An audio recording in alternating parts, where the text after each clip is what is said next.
Hello, so in this video I'll be discussing periodic trends in the periodic table such as atomic radius, ionic radius, reactivity, ionization energy, and electronegativity. So starting off with electronegativity is pretty much the concept of atoms being innately more attracted to other atoms.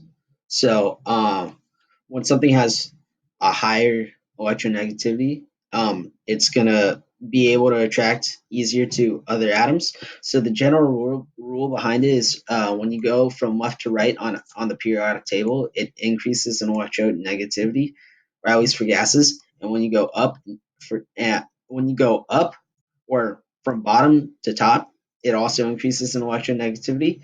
And this is because of the amount of valence electrons. So if we just look at this, so the noble gases right here, they have 8, which is an outer shell, which means it doesn't react very much. 7, 6, 5, 4.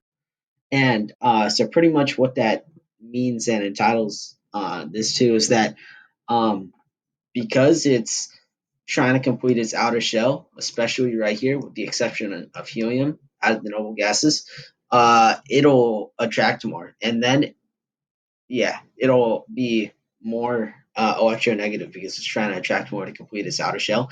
And then vice versa with the metals. So when dealing with the metals, it's just the opposite. So you would go from right to left and top to bottom.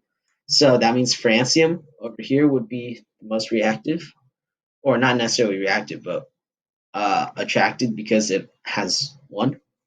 And then, um, so atomic radius is pretty much the distance from the outer shell to the nucleus.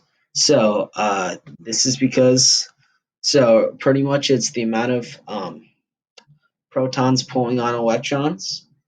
So, because when there's more protons, there will be more force and energy pulling on the outer shells, which decreases the overall atomic radius. So that means francium over here, because over here decreases. So from left to right, it decreases, which means that right to left will increase. So if you go right here, if you go to the if you go to the bottom right, which is francium, it'll have the largest atomic radius. And then you can see that right here as well. So it says oh, this is not like the a full periodic table, but if it was, francium would be the largest here.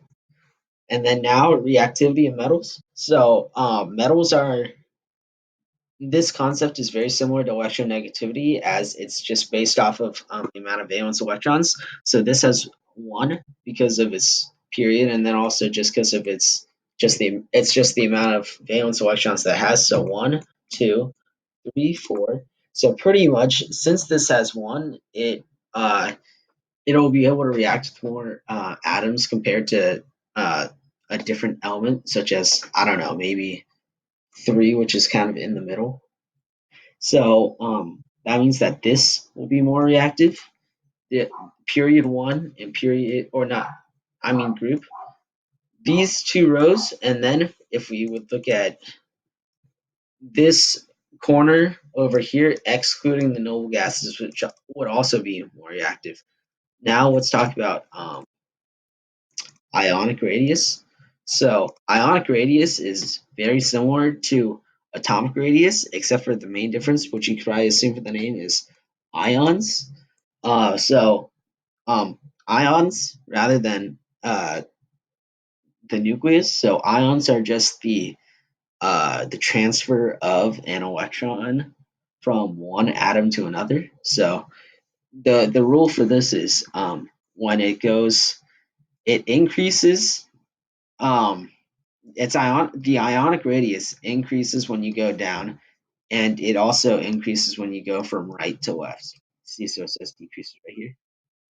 And then finally, ionization energy. Ionization energy is like the minimum amount of energy required to move the electron. So pretty much that kind of follows the same rule as electronegativity or reaction, which is because over here has more electron, or yeah, has a lot of electrons, it'll it doesn't need that much, so it has very high energy.